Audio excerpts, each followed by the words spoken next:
Your husband is dead. You are no longer part of our family. Leave our house. Before the storm, Kira remembered warmth, morning sunlight spilling across their bedroom, Chinedu humming off key as he shaved, the quiet comfort of two people who believed tomorrow was theirs. They had routines that didn't look special to anyone else. Saturday bean cake at the corner shop, late night gist after work, little I love you note he left on her pillow when he traveled. She held onto those memories like lifelines, not knowing how quickly it would turn into ghosts. When the call came from the hospital, Kira felt the world wilt. Her husband, her anchor, gone within minutes. At first, she thought the trembling in her hands was grief, but when she walked into the family house and saw the way her mother-in-law looked at her, cold and sharp, she realized the trembling was fear. The shift was subtle at first, voices lowered when she entered the room, relatives speaking to her like she was a guest, not a wife. She told herself grief made people strange, made them distant. But the moment Lola Daisy placed a hand on her shoulder and whispered, "Sit with the women outside," Kira understood. This wasn't grief. This was hierarchy, power, and judgment wrapped in mourning clothes. She sat there quietly, surrounded by women who barely spoke to her, each one casting glances thick with accusation. And in that moment, Kira knew that Chinedu's death had broken more than her heart. It had broken her place in this family. The days leading up to the funeral felt like living inside someone else's script. Decisions were made around her, not with her. Fabrics were handed to her to wear. Her seat was assigned, and every attempt she made to speak about Chinedu, her own husband, was silenced with phrases like, "This is not the time," or "Let elders handle this." She moved through the house like a shadow, watched constantly, corrected constantly. Even the condolences felt rehearsed. People hugged her while avoiding her eyes, whispering to each other as she walked away. And then there was Ikena, Chinedu's older brother, who kept slipping in and out of rooms with documents tucked under his arm. His eyes never quite meeting hers. One afternoon, Kira walked past Chinedu's office and found it locked. It had never been locked before, not even when he stored confidential files. Her stomach tightening, she asked one of the aunties helping with the funeral arrangements, and the woman shrugged casually. "Your in-laws are handling everything," she said. "Just rest." But Kira felt anything but rested. Something was off. The speed at which decisions were being made, the sudden secrecy, the hopeful way some relatives were suddenly discussing family business directions, all while her husband's body hadn't even been laid to rest. Grief realized wasn't the only thing happening here. There was movement, silent, deliberate, dangerous movement, and she was no longer sure she was meant to stay standing in the middle of it. 3 days after the funeral, the family lawyer arrived with a stiff briefcase and an expression that made Kira's skin prickle. He greeted everyone warmly, everyone except her. When she asked politely whether the will would be read, the lawyer paused, exchanged a look with Chief Obina, and replied, "We are still verifying some inconveniences." That single sentence froze the room. Verifying? What inconveniences? Chinedu had updated his will 2 years ago after Mira was born. He had proudly told her about it. So why was it suddenly missing? Why did the lawyer avoid her gaze? And why did Lolo Adeze smile faintly, like someone who already knew the ending of the story? Later that night, as Kira walked past the balcony, she overheard two uncles whispering, "They must secure the inheritance properly. That woman cannot take what is not hers." Her breath caught. That woman. They weren't even hiding it anymore. They were dividing her husband's life assets, company shares, properties, like a puzzle she had no right to touch. Her heart slammed against her chest as she realized something greater than grief was unfolding. This will wasn't missing, it had been buried with it, her identity as Chinedu's wife. The humiliation was theatrical in its cruelty. Kira returned from a condolence visit to find her bags, clothes, books, even Mira's school uniform stacked neatly between the gate and the roadside. The security guards wouldn't meet her eyes. Madam, we were instructed, the guard muttered, refusing to open the gate. Instructed by who? She demanded, voice cracking. But she already knew the answer. Her mother-in-law appeared on the balcony, arms folded like a queen surveying an unwanted visitor. You have overstayed, she said coldly. Go to your people. Your mourning period is over here. The ground shifted beneath Kira. No warning, no conversation. Just an exile delivered with the finality of a death sentence. Kira pleaded, not for herself, but for her daughter's belongings still inside. Certificates, photo album, the teddy bear Chinedu bought for her. Lola Daisy simply turned and walked inside, leaving the guards with orders not to let her through. The neighbors watched from behind curtains as Kira gathered what little she could carry, her child clinging to her waist and asking why Grandma was angry. There was no answer she could give that wouldn't scatter something inside both of them. With trembling hands and a heart bruised beyond recognition, Kira stepped away from the gate, not just of a house, but of a life she once believed she belonged to. Kira found temporary refuge with her university friend, Shadi, who welcomed her without questions. But safety didn't erase the fear. Every night, Kira stared at the ceiling, wondering what else the Okoye family could take. She tried to contact the family lawyer again. Calls unanswered. She went to his office. Reception told her he was unavailable indefinitely. She visited a small independent lawyer who asked for documents she no longer had access to. Without the will, the marriage certificate, or proof of her contribution, she was walking into war with her hands tied. Yet she kept trying, driven not by rage, but by the desperate need to protect Mira's future. Her breaking point came when Shade received an anonymous warning through a distant cousin. If Kira keeps disturbing the family, they would fight for custody. They say she is unstable. The threat hollowed her out. Losing Chinedu was one wound. Losing her child would be another she can never survive. So she did the only thing she could. She disappeared from their radar.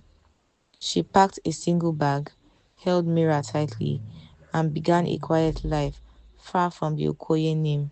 She didn't know she would rebuild. She didn't know if justice would ever find her, but she knew one thing was certain. She would never again allow anyone to decide the worth of her or her child. Lagos was loud, unforgiving, and indifferent to her grief. Yet it was the only place where Kira could disappear without questions. She and her young Mira squeezed into a single room apartment with a leaking ceiling, where the hum of generators and far off siren became their new soundtrack. Each day, Kira woke before dawn to prepare her daughter for school, then rushed into the city to take whatever work she could find, cleaning offices, sorting clothes in boutique, helping a caterer during events. At night, she washed dishes until her fingers wrinkled. She never complained. She never cried in front of Mira.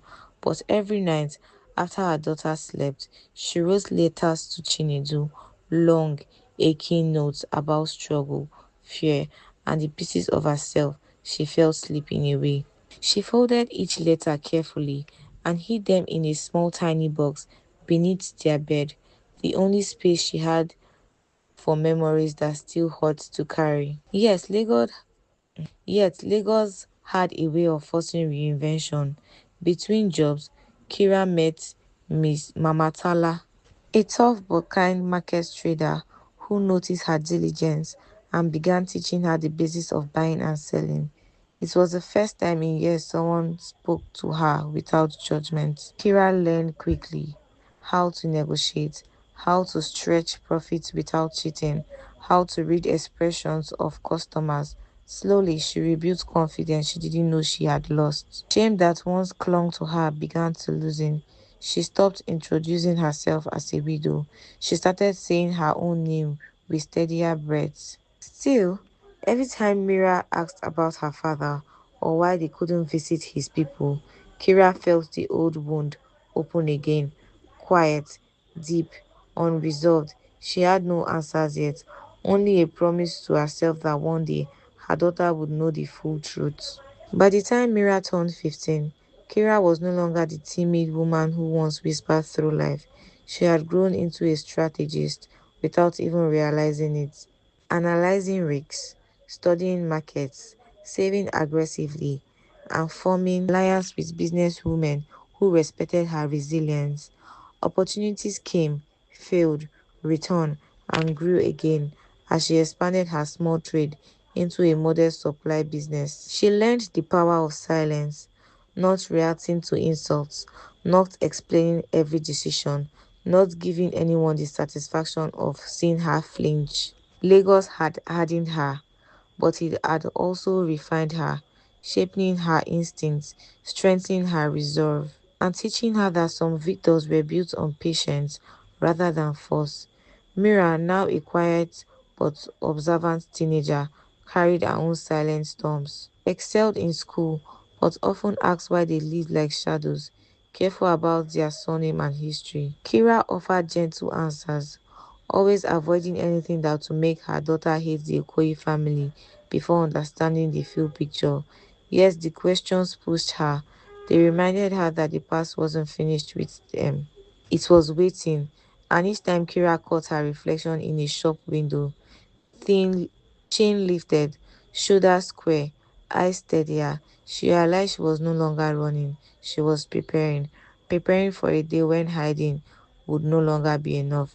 Preparing for a future where she could finally reclaim the life stolen from her. The past found her one warmed Saturday afternoon. While she was rearranging goods at her stall, a man approached, older, thinner, but familiar. Madam Kira, he asked, cautiously. She froze. It was Emeka, Chinedu's former driver, one of the few people who had treated her with genuine kindness back then. His eyes held both relief and guilt, as though he had carried something heavy for too long. They moved to the quieter corner, and he handed her a small envelope with trembling hands. Oga Chinedu left something. Something they didn't want you to see, he said. Inside was a key, a storage location, and a message from her late husband, short but urgent, written weeks before his death. That night, Kira couldn't sleep. The handwriting, the tone, the secrecy, everything pointed to a truth she had never imagined. Had Chinedu known something? Had he sensed the danger lurking around his family's empire? The envelope hinted at fraud, altered documents, and instructions meant for her in case things went wrong. Anger rose inside her, not at Chinedu, but at the family who had stolen her right to mourn peacefully, who had hidden not just assets, but truth itself. For the first time in years, she felt a surge of fire that wasn't fear, it was purpose. She wasn't just rebuilding anymore, she was awakening. Kira knew she needed help, not emotional, but strategical, and that was how she met Tunji Bamikolo Balogun, a Lagos lawyer with a reputation of integrity and unshakable calm. When she walked into his office, clutching the envelope, she expected dismissal. Instead, he listened quietly, attentively, and asked questions that revealed just how much the Okoye family had stolen. He didn't promise instant victory. Instead, he outlined a slow, methodological path. Gather witnesses, verify records, track asset movements, and build a case strong enough to withstand the power of an old wealthy family. For the first time in a long while, someone believed her without hesitation. Together, They began digging. Former house staffs, dismissed accountants, and even a nervous clerk at the corporate affairs office became pieces of a widening puzzle. Every testimony, every old receipt, every hidden file pointed to one truth. The Okoye empire had been rearranged the moment Chinedu died, and not in fairness. As they collected evidence, Kira felt herself growing steadier, no longer the woman who begged for dignity, but the woman preparing to claim it. Tunde reminded her to stay patient, to stay quiet, to let the truth build quietly beyond closed doors, and she did, because now she knew the day she would stop hiding was coming. The return was not planned as a spectacle, but destiny has a way of making quiet steps echo. A business partner, impressed by her growth and reliability, offered her a seat on a private jet headed east for a conference. At first, she declined, but then she realized the universe was handing her an entrance she never asked for but fully deserved. When she stepped off the jet in her hometown, wearing a simple but elegant dress, the runaway workers froze. Whispers started instantly. Is that not Kira, the widow they chased away? Phones came out, eyes widening. Even the wind seemed to pause as she walked down the steps with calmness she had earned through fire. Back in the Okoye family compound, panicked shimmered beneath polished marble floors. They had expected her to stay gone forever, to remain the ghost they erased from their history. But ghosts don't return on private jets. Kira ignored the uninvited attention and went straight to a quiet hotel. She didn't invite the family. She didn't send a message.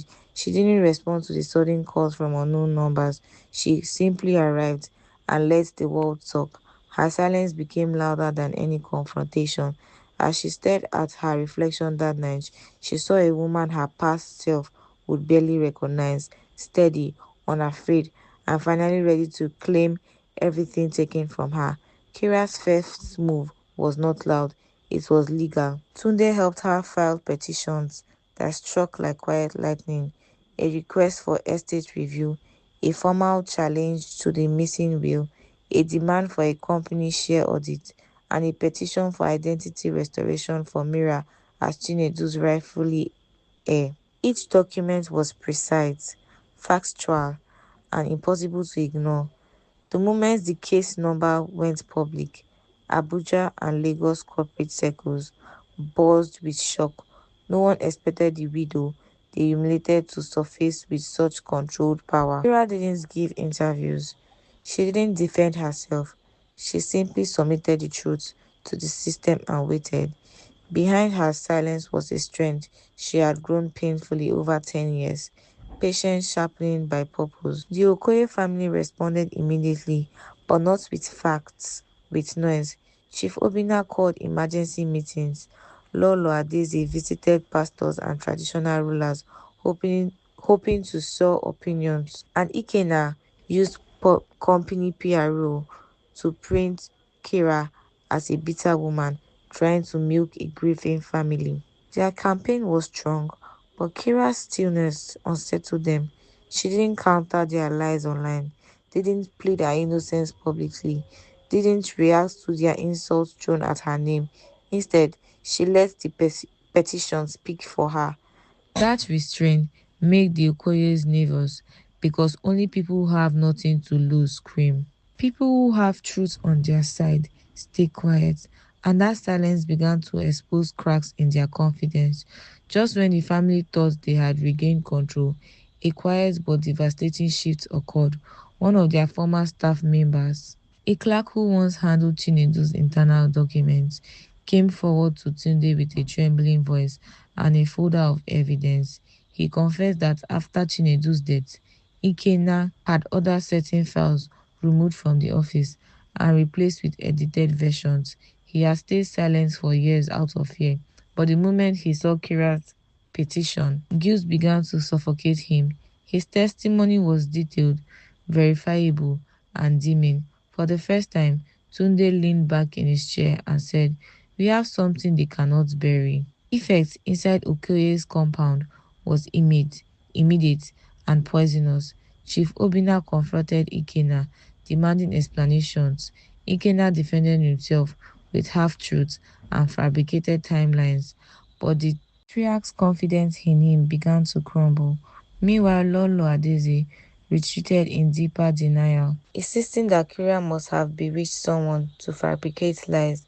But fear crept into her voice, fear that she might have misjudged her daughter-in-law, fear that the family's long ignored sins were catching up with them. The once united family began to fracture quietly, each member questioning whom to trust, and Kira, watching from a distance, realized something powerful. They were no longer fighting her, they were fighting themselves. The storage unit key from Emeka led them to a dusty metal box sealed for over a decade.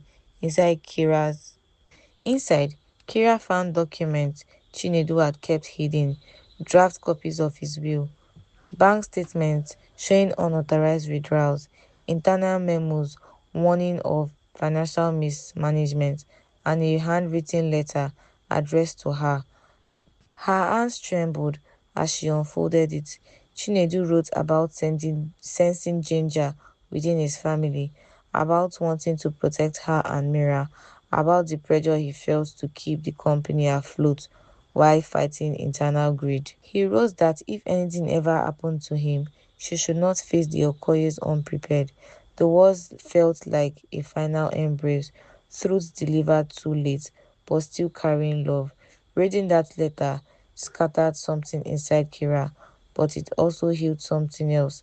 She finally understood that Chinedu had not abandoned her to the wolves. He had tried to shield her in the only way he could.